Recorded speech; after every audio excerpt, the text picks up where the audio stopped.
नमस्कार. हिंदुस्थान पोस्टमध्ये मी हर्षद वैद्य आपल्या सर्वांचं मनपूर्वक स्वागत करतो. येत्या 1 फेब्रुवारी रोजी भारताच्या अर्थमंत्री भारताचं बजेट म्हणजे भारताचा अर्थसंकल्प जाहीर करतील. या अर्थसंकल्पाकडे संपूर्ण देशाचं लक्ष असतं. मग नोकरदार वर्ग असेल, बिझनेसमन असतील, छोटे व्यापारी असतील, सर्वच लोकांचं या अर्थसंकल्पाकडे टक लावून सगळे लोक तो अर्थसंकल्प ऐकत असतात. आपल्याला काय मिळणार याची उत्सुकता बऱ्याच जणांना असते. परंतु नेमका अर्थसंकल्प हा असतो काय? या अर्थसंकल्पाकडनं कशा कशा पद्धतीच्या गोष्टी त्यामध्ये समाविष्ट असतात आणि मुळात सर्वात महत्वाची गोष्ट, या अर्थसंकल्प हा जो 2026-27 साठी जो येणार आहे, या अर्थसंकल्पात नेमकं काय असू शकतं, या सगळ्या गोष्टींची चर्चा आज आपल्याला करणं गरजेचं आहे. अर्थसंकल्पाला काही दिवसच बाकी आहे आणि त्याची पूर्वसंध्येला आपण ही चर्चा करतोय, तेव्हा आपल्या सगळ्या लोकांना या गोष्टी समजून घेणं खूप सोयीचं ठरणार आहे. आणि त्यासाठी हा अर्थसंकल्प आणि या सगळ्या गोष्टी समजावून सांगण्यासाठी आज आपल्यासोबत उपस्थित आहेत डॉक्टर केतन जोगळेकर सर. सरांचं ओळख करून द्यायची तर सर हे व्यवसायाने सनदी लेखापाल आहेत. त्यांनी बँकिंग क्षेत्रामध्ये डॉक्टरेट PhD सुद्धा केलेली आहे. ते सहकार भारती ही जी सहकारी क्षेत्रामध्ये काम करणारी जी मोठी संस्था आहे त्याचे पुणे महानगराचे बँकिंग प्रमुख आहेत. तसेच ते इन्स्टिट्यूट ऑफ इंटरनल ऑडिटर्स या संस्थेचे ते बोर्ड मेंबर सुद्धा आहेत. तसेच आफ्रिकन स्टडी सेंटरचे ते व्हॉलेंटियर सुद्धा आहेत. एवढं प्रचंड त्यांचं काम आहे. एवढी तज्ञ व्यक्ती आज आपल्याला लाभली आहे. आपण सगळं त्यांच्याकडनं समजून घेऊया. सर आपलं मनपूर्वक स्वागत. नमस्ते. हिंदुस्थान पोस्टच्या सर्व व्ह्युअर्सना माझा नमस्कार. सो माझा पहिलाच प्रश्न तुम्हाला अगदी साधा सोपा आहे की आमच्या सगळ्या सामान्य लोकांसाठीचा प्रश्न आहे की अर्थसंकल्प नेमका असतो काय आणि सगळ्यात महत्वाची गोष्ट तो समजून कसा घ्यायचा. आता भारत सरकारला प्रत्येक वर्षी संसदेमध्ये एक आय व्यय विवरणपत्र सादर करावं लागतं. त्याला आपण टेक्निकल भाषेत अर्थसंकल्प म्हणतो. अर्थ आणि संकल्प म्हणजे माझे जे अर्थनीती आहे त्यावर आगामी वर्षात मी जो काही संकल्प करणार आहे आय आणि व्यय यासाठी भारत सरकारतर्फे एक अर्थनीती आणि फायनान्स मिनिस्टर संसदेमध्ये सर्वांसमोर तो मांडतात आणि मंजूर करून घेतात. यामध्ये प्रामुख्याने भारतीय अर्थव्यवस्थेत आयचे जे काही सेक्टोरियल इन्कम स्टेटमेंट्स आहेत आणि व्यय जे आपण म्हणू कॅपिटल एक्सपेंडिचर आणि रेव्हेन्यू एक्सपेंडिचरवर जे काही आपले एक अर्थसंकल्प नीती तयार केली जाते याला अर्थसंकल्प म्हणतात. आपल्याकडे भारतीय स्वातंत्र्यानंतर अशी प्रथा आहे की दरवर्षी हा मांडला जातो. काही ठिकाणी असंही होऊ शकतं की तो पर्टिक्युलर टाइम फ्रेम मध्ये असतो, पण भारतीय अर्थनीतीमध्ये तो दरवर्षी माननीय अर्थमंत्री आधी मार्चमध्ये मांडायच्या आणि आता आपण 1 फेब्रुवारीला हा अर्थसंकल्प मांडत असतो आणि त्या योगे सर्व राज्यांचे जे आय आणि व्यय हे एक भारत सरकारकडे टोटलमध्ये येतात. त्यावर आपण अर्थसंकल्पामधून काम केलं जातं. शेवटी अर्थसंकल्पाची अगदी सोपी व्याख्या म्हणजे लोकांसाठी जे भारत सरकारचे लोकांप्रती असलेले जे निर्णय आहेत किंवा लोकाभिमुख असलेले निर्णय आहेत ते या अर्थसंकल्पाचं थोडक्यात एक विवेचन असतं. त्यामध्ये लोकांकडून GST किंवा इतर टॅक्सेसच्या माध्यमातून येणारे जे पैसा आपण अगदी साध्या भाषेत आणि तो पैसा कसा युटिलाइज होतो, म्हणजे आपण नेहमी असं एक बघतो की पैसा आला कसा आणि पैशाचा विनियोग कसा झाला, हे मांडणारी जी नीती आहे याला आपण अर्थसंकल्प म्हणतो. सर तुम्ही आम्हाला सांगितलं की पैसा कसा येणार आणि पैसा कसा जाणार ह्याचं एक डॉक्युमेंटेशन जे केलं जातं त्याला अर्थसंकल्प असं म्हणतो. 2025चा अर्थसंकल्प झालेला आहे. 2025-26चा अर्थसंकल्प झाला आहे. त्यातल्या बऱ्याच तरतुदी आपल्याला सगळ्यांना माहिती आहेत. त्याची अंमलबजावणी पण सुरू झाली आहे. आता हा नवीन अर्थसंकल्प येणार आहे जो 2026-27 या वर्षासाठी असणार आहे. या अर्थसंकल्पाकडे जात असताना सध्या बऱ्याच गोष्टी चालू आहेत, बऱ्याच घडामोडी चालू आहेत. मध्ये टॅरिफ वॉर आहे, सोन्या चांदीचे लाखात गेलेले दर आहेत, त्याच्यानंतर रुपया जो घसरतोय अगदी 90च्या पार गेलेला आहे डॉलरच्या तुलनेत, हे सगळं सुरू आहे. अजून बऱ्याच गोष्टी सुरू आहेत. वॉर अजून चालू आहेत बऱ्याच ठिकाणी. अजूनही आपल्याकडे अशांतता चालूच आहे. मध्येच तेलाचे भाव वाढतात. या सगळ्या गोष्टी चालू आहेत. ह्या सगळ्या गोष्टींवरती हा अर्थसंकल्पात काय काय तरतुदी असणार आहेत? रादर मला तुम्हाला सगळ्यात शेवट एक छोट्याशा लाईनमध्ये प्रश्न असा विचारायचा आहे, या 2026-27च्या अर्थसंकल्पामध्ये काय काय गोष्टी असणार आहेत? आपण जेव्हा 2026-27चा अर्थसंकल्पावर चर्चा करतोय, त्यावेळेला मी असं म्हणेन की 2026-27चा अर्थसंकल्प खूप वेगळा असू शकतो.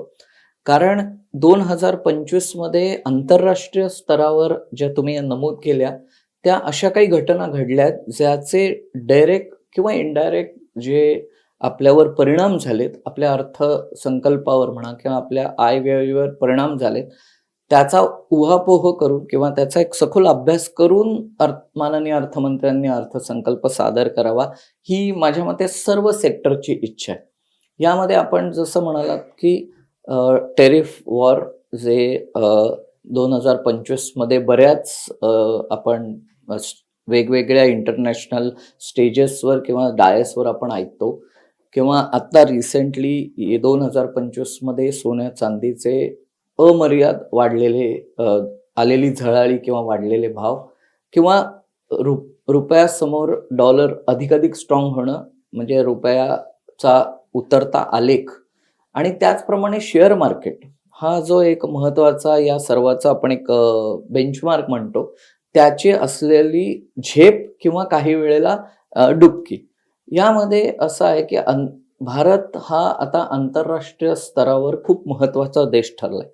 म्हणजे ही नकारात्मकता एका साईडला असताना मी असं म्हणेन की ह्याच वर्षात आपण जपानसारख्या मोठ्या अर्थव्यवस्थेला मागे टाकून 4थ्या क्रमांकावर आज आहोत आणि माझा असा अंदाज एक अर्थतज्ञ म्हणून की येत्या 2 वर्षात आपण जर्मनीलाही मागे टाकू अर्थव्यवस्थेमध्ये.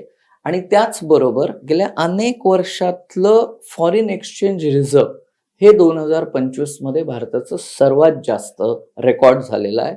त्यामुळे ही नकारात्मकता येताना सुद्धा भारतीय अर्थव्यवस्थेनी किंवा भारतीयांनी आणि भारत सरकारने सर्वांनी सामायिक प्रयत्न करून जे रिझल्ट्स दिले आहेत ते खरंच वाखाणण्यासारखे आहे.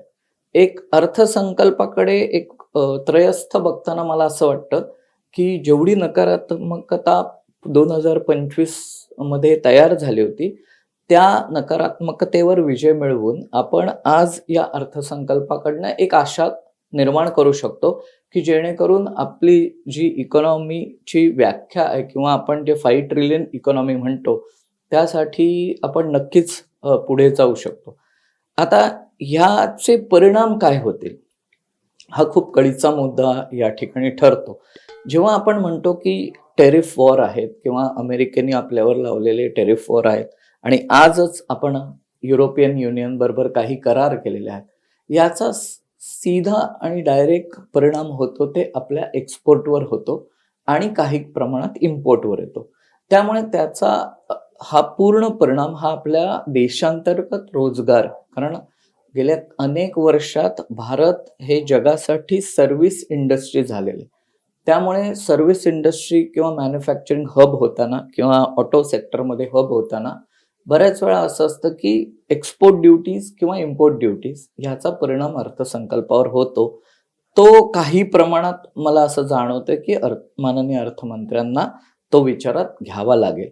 तसंच सोन्याची किंवा चांदीला आलेली झळाळी सुद्धा कुठेतरी रेग्युलेट करावी का?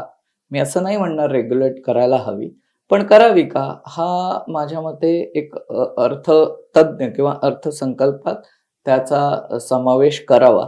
आणि त्याचमुळे मला असं वाटतं की रोजगारांच्या संधी, नवीन नवीन संधी तयार करताना आपला आय व्यय फार तुटीकडे जाणार नाही, हे बॅलन्स करणं हे 2026चं सगळ्यात मोठं चॅलेंज भारत सरकारसमोर आहे आणि ते आता 1 फेब्रुवारीला आपल्याला कळेल. पण माझं असं एक एक्सपेक्टेशन आहे की हे बॅलन्स करत असताना सुद्धा भारतीयांसाठी नोकऱ्या म्हणजे रोजगार करणं आणि MSME सेक्टरवरती जास्त फोकस करणं आणि मॅन्युफॅक्चरिंगवरती मेक इन इंडिया अंतर्गत जो आपण विविध उपक्रम करतोय ते करणं ह्या अर्थसंकल्पाची खरंच एक आपण म्हणू की खरंच जबाबदारी आहे आणि ती योग्य रीतीने मला वाटतं पार पाडली जाईल.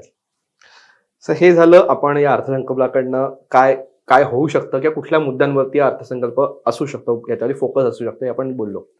आता आपण जरा आमच्या सामान्य सगळ्या लोकांच्या जिव्हाळ्याच्या प्रश्नांकडे येऊया. सगळ्यात महत्त्वाचा मुद्दा म्हणजे करदात्यांचा प्रश्न. आता यामध्ये 12 लाखांपर्यंत नवीन टॅक्स रेजिम जे इन्कम टॅक्स लिमिट आपण म्हणतो आयकर, याच्याबद्दलचे सगळे ज्या स्लॅब्स कमी जास्त झाल्या होत्या. मागच्या वर्षी 12 लाखांपर्यंतचं कर मुक्त उत्पन्नाची घोषणा झाली होती. म्हणजे आनंदाचं वातावरण होतं. या वेळेला या अर्थसंकल्पातनं करदात्यांना काय मिळणार, हे टॅक्स जे पण कमी जास्त स्लॅब झाल्या होत्या ह्याच्यामध्ये अजून काही फरक एक्सपेक्टेड आहे का? आणि दुसरं महत्वाची गोष्ट म्हणजे की ह्या करदात्यांच्या पैशांमध्ये करदात्यांना ज्या सोयी सुविधा मिळत आहेत त्याच्यावरती जीएसटी वगैरे जे काही सगळे प्रकार आहेत ह्याच्यामध्ये काही बदल संभवतो का? आता करदात्यांविषयी जर मला विचाराल तर मला असं वाटतं की थोडंसं पार्श्वभूमी सांगतो की ह्या वर्षात जरी 12 लाखापर्यंत सूट 87 कलमाखाली दिली असली तरी ओल्ड रिजिम आणि न्यू रिजिम हा थोडासा गोंधळ आजही आम्ही सीए म्हणून बऱ्याच वेळा अनुभवतो की जे जे करदाते आमच्याकडे येतात ते पहिले विचारतात की ओल्ड रिजिमला भरू का न्यू रिजिमला भरू. त्यामुळे हा थोडासा गोंधळ मला वाटतं ह्या वर्षात बऱ्याच लोकांना अनुभवायला मिळाला असेल, जे पगारदार नोकर आहेत त्यांना. आणि त्यामुळे मला असं वाटतं की करदात्यांना ह्या वर्षीच्या अर्थसंकल्पाकडनं ह्या अपेक्षा असू शकतात की ह्याचं कुठेतरी ब्लेंडिंग व्हावं आणि ओल्ड रिजिममध्ये ज्या काही सुविधा होत्या, जे काही सवलती होत्या त्या नवीन रिजिममध्ये घेऊन ओल्ड रिजिम हळूहळू बंद करावं आणि नवीन रिजिममध्ये आपण जावं, जेणेकरून एकच रिजिम असावं आणि सुसूत्रीकरण यावं. कारण आपण नेहमी म्हणतो ईज ऑफ डुईंग बिझनेस, तसंच ईज ऑफ पेईंग टॅक्सेस असा एक आपण संज्ञा जर मानली तर मला वाटतं की ओल्ड रिजिम आणि न्यू रिजिम हा जो थोडासा गोंधळ आहे तो या अर्थसंकल्पाने त्याची काळजी घ्यावी आणि माननीय अर्थमंत्र्यांनी जरूर ती काळजी घ्यावी. तसेच एक नेहमीचं असतं की करामध्ये सवलती किती येते. मला तर विचाराल तर माझ्या मते डायरेक्ट टॅक्स कोड म्हणजे इन्कम टॅक्स एप्रिल 2025 पासून नवीन कोड येतोय.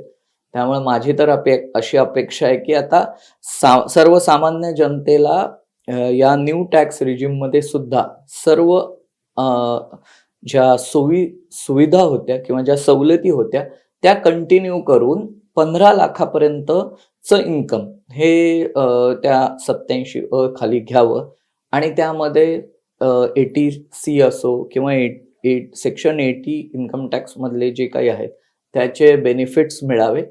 आणि तसंच दरवेळेला मला असं वाटतं की हायेस्ट स्लॅब जे ब्रॅकेटमध्ये असतात त्यांची ही नेहमी ओरड असते की आम्हाला मात्र कर 30% 33% जातो, तर त्याची ही लिमिट वाढवावी असे एक या निमित्ताने मी आशा व्यक्त करतो. कारण याला परत पार्श्वभूमी आहे की रोजगार निर्मिती आणि मागील वर्षात या टेरिफमुळे जे आपलं रोजगाराचं थोडंफार नुकसान झालं आहे, जे आपण आता काही काळात भरून काढू शकतो कारण आपण विविध देशांचे विविध करार करतोय.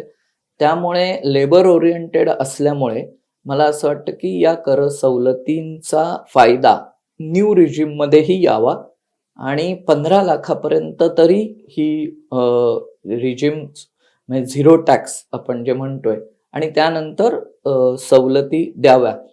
या निमित्ताने अजून एक मला असं सांगायचं की ओल्ड रिजिममध्ये कुठल्याही सवलती नव्हत्या. त्यामुळे हळूहळू PF किंवा त्या रिलेटेड ज्या योजना आहेत SIP म्हणा तिथे थोडासा कल कमी झाला. कारण मला जर बेनिफिटच मिळणार नसेल कायद्यात तर मी ते का करू.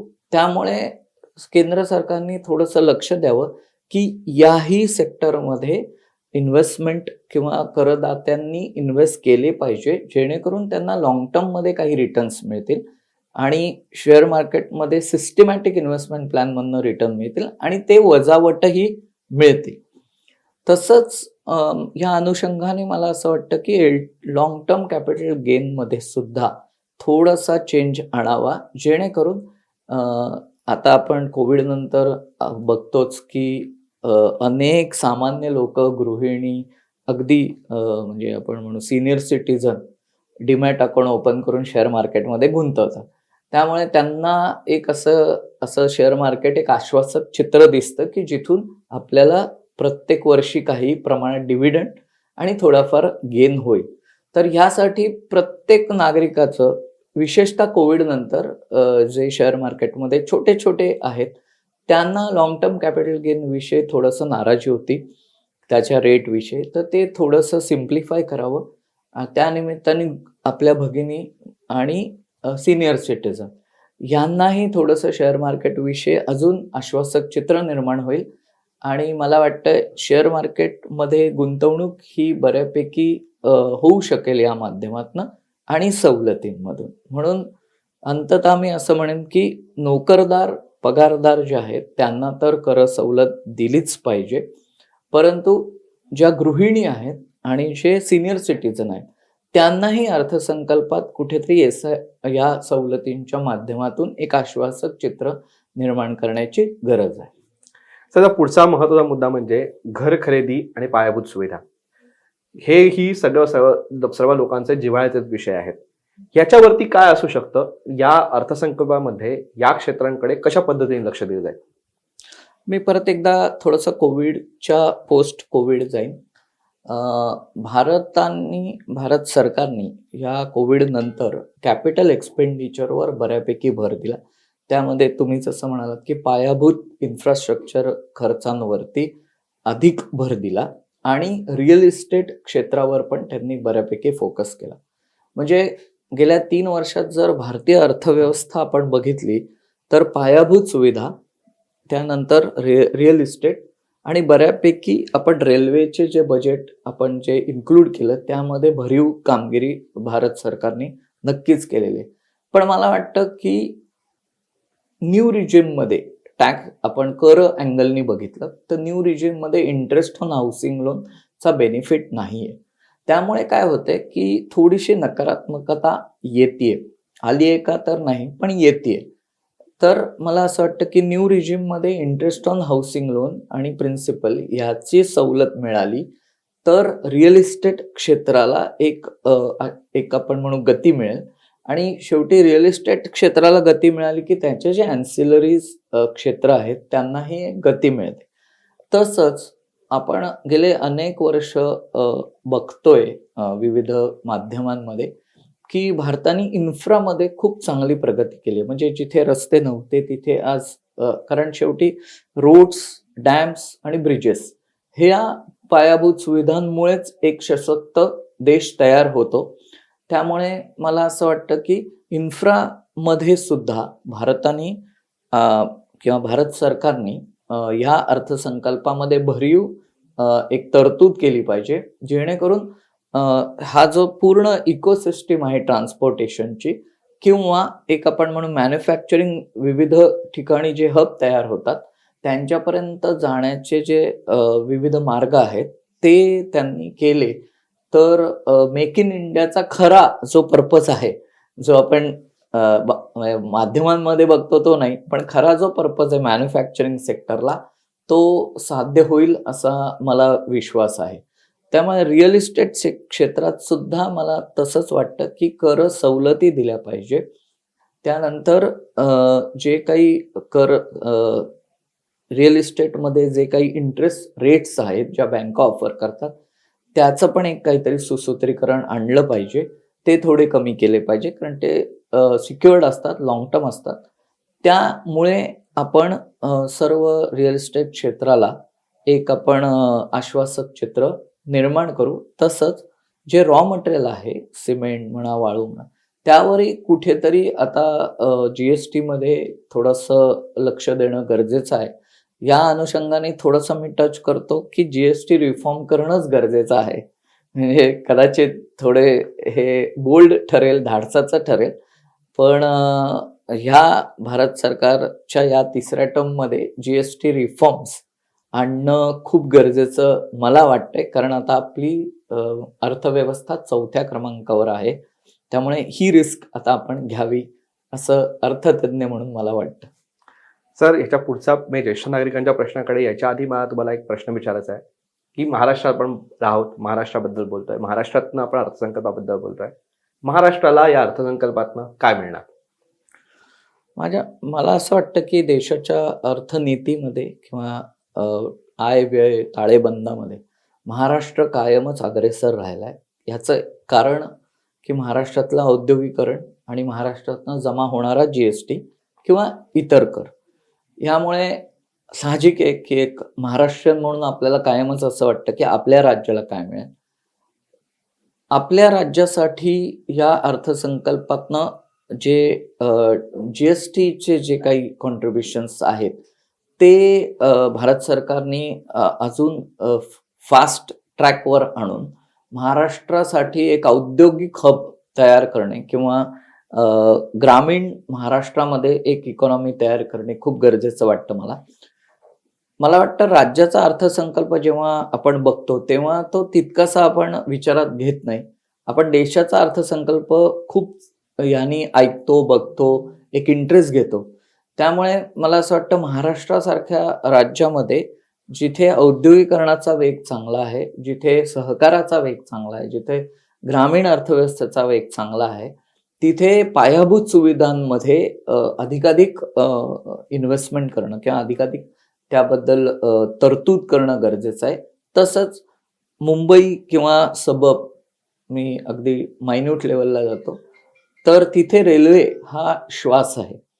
त्यामुळे रेल्वेला सुसूत्रीकरण करणे किंवा रेल्वेचा ओव्हरऑल आपण म्हणू रेल्वे बजेट वेगळं नसल्यामुळे आता आपल्याला एक्झॅक्टली कळत नाही की आपण रेल्वेच्या साठी महाराष्ट्रासाठी किती एक्झॅक्टली व्यय करतोय किंवा इन्व्हेस्ट त्यासाठी आपण युटिलाइज करतोय. त्यामुळे मला असं वाटतं की ओव्हरऑल बजेटमधून रेल्वेची जी काही सुसूत्रीकरण आहे, पर्टिक्युलरली श्वास ऑफ म्हणजे मुंबईचा श्वास म्हणून किंवा इतरही शहरांना जोडणारी कनेक्टिव्हिटी, यासाठी सुद्धा विशेष प्रयत्न झाले पाहिजे.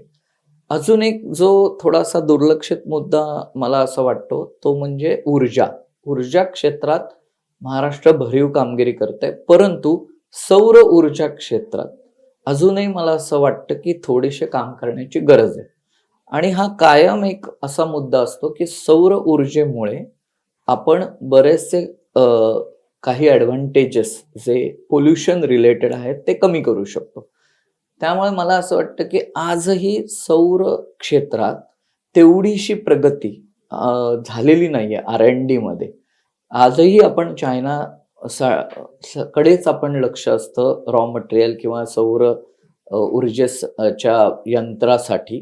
तर मला वाटतं त्या R&D साठी महाराष्ट्र हे एक पोषक राज्य आहे, जिथे जर R&D related activity, research development related activities अर्थसंकल्पात विशेष तरतूद केली आणि त्याला एक विशेष कर सवलत दिली, तर मला वाटतं महाराष्ट्र राज्य हे सौर क्षेत्रातही अग्रगण्य होईल.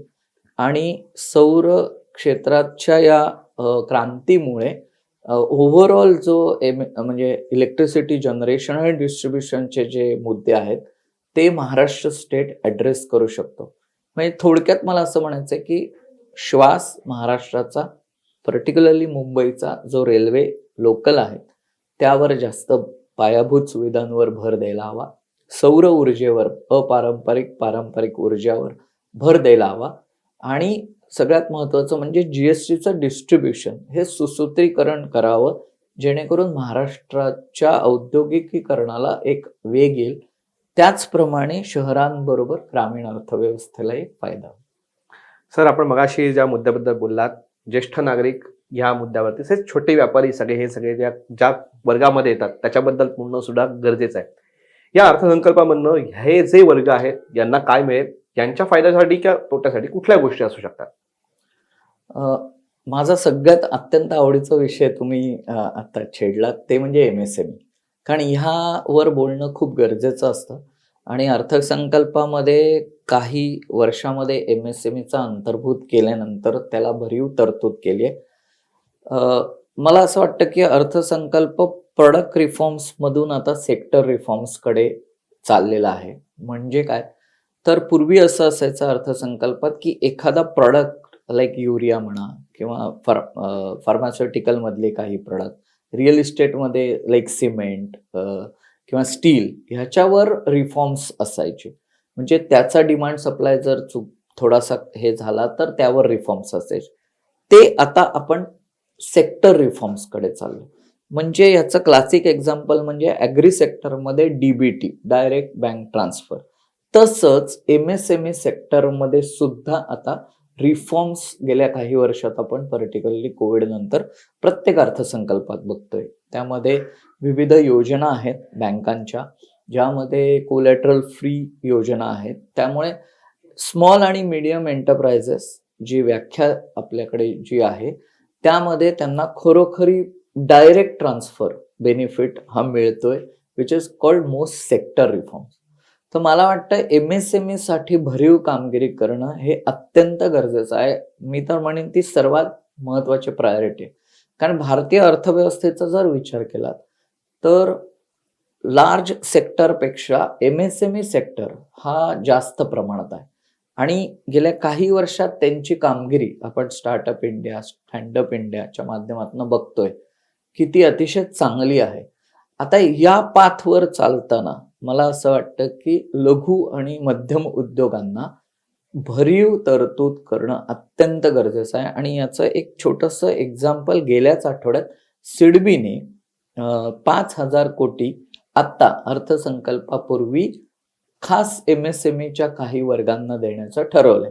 आणि त्यांनी 50,000 कोटीपर्यंतचे तरतुदीचं एक व्हिजन डॉक्युमेंट तयार केलंय. मला असं वाटतं बँकांच्या माध्यमातून शेवटी अर्थसंकल्प तयार करताना आय व्यय या बँकांच्याच माध्यमातून होतो. त्यामुळे मला असं वाटतं की स्मॉल आणि मीडियम एंटरप्राइजेसना विविध योजनांच्या माध्यमातून माननीय अर्थमंत्र्यांनी हे जे डायरेक्ट बेनिफिट्स आहेत, ज्यामध्ये बँक फॅसिलिटीज आहेत, GST रिवायवल आहे, आपण आत्ताच 18% 5% आणलेलं आहे. आणि काही सेक्टरला अजून प्रमोट करण्यासाठी लाईक खादी सेक्टर आहे, ग्राम रिलेटेड सेक्टर आहेत, आपण त्याला असं म्हणू की ग्राम अर्थव्यवस्था, जिथे बऱ्यापैकी या लघु उद्योग असतात, तर त्यासाठी तरतूद करणं गरजेचं आहे. आणि आगामी काळात जर आपण म्हणू की स्वावलंबी भारत जर बनायचं असेल तर MSME साठी खूपच चांगली एक कामगिरी किंवा भारत सरकारने त्यांच्या माध्यमातून, बँकांच्या माध्यमातून करण्याची गरज आहे. आता ह्याला एक छोटा तुम्ही जो उपप्रश्न म्हणू की सिनियर सिटीजनसाठी काय, मला वाटतं की गेल्या काही वर्षात खरोखरी म्हणजे एक त्रयस्थ म्हणून बघितलं तर सिनियर सिटीजनला खूप चांगले बेनिफिट्स त्या अर्थसंकल्पातून दिले आहेत. ज्यामध्ये 80 वयाच्या वरच्या लोकांना पूर्ण टॅक्समध्ये सवलती आणि 60 वर्षाच्या वरच्या लोकांनाही सवलती. तर त्या थोड्याशा वाढवण्याची गरज आहे का, तर आहे. परंतु मला असं वाटतं की आज ज्येष्ठ नागरिकांना जी सुरक्षा आणि एक विश्वास देण्याची गरज आहे, तर ती सुरक्षा आपण विविध माध्यमातून त्यांना द्यायला पाहिजे. ज्यामध्ये काही इन्शुरन्स बेस्ड स्कीम्स असतील त्या लॉन्च केल्या पाहिजे. जसं भारत सरकारने महिला प्रतिनिधींसाठी किंवा भगिनींसाठी काही स्कीम्स लॉन्च केल्या, तसं सिनियर सिटीझनसाठी करण्याची गरज आहे, जेणेकरून त्यांना एक प्रकारे सुरक्षा कवच जे आहे, पण अजून त्याची व्याप्ती वाढवता येईल आणि त्यानुसार त्यांच्यासाठीची जी सुरक्षा आहे किंवा त्यांना जो एक विश्वास कर सवलतीतून मिळेल, हे मला वाटतं आगामी अर्थसंकल्प ॲड्रेस करायची खरंच गरज आहे. सर, अर्थसंकल्प या गोष्टीबद्दल आपण बराच वेळ बोलू शकू. त्याबद्दल बरेच आपल्या वेगवेगळ्या पैलूंवरती आपल्याला खूप विस्तृत चर्चा करता येईल. आपल्याला थोडीशी वेळेची मर्यादा आहे. त्यामुळे मला शेवटचा प्रश्न हा विचारतो की एवढ्या सगळ्या मुद्द्यांवरती आपण बघितलं, पण येणारा अर्थसंकल्प हा नेमका भारताच्या विकासासाठी कसा महत्त्वाचा ठरणार आहे आणि कशा पद्धतीने या अर्थसंकल्पातनं भारत सरकारची नेमकी उद्दिष्ट काय असू शकतात आणि काय साध्य करायचं आहे, आपल्याला काय वाटतं? बघा, अर्थसंकल्प म्हणजे आपण आय आणि व्ययचा एक ताळेबंद आहे. म्हणजे मी एक्झॅक्ट सांगू शकेन की ह्या पुढचा माझा प्रवास काय आहे. त्यामुळे भारत सरकारचं हे तिसऱ्या टर्म मधलं दुसरं वर्ष आहे. त्यामुळे मला असं वाटतं की आता भारत सरकारने काही बोल्ड इनिशिएटिव्ह घेऊन जे GST रिफॉर्म्स, जसं मी उल्लेख केला, किंवा सेक्टर रिफॉर्म्सवर काम करण्याची गरज आहे.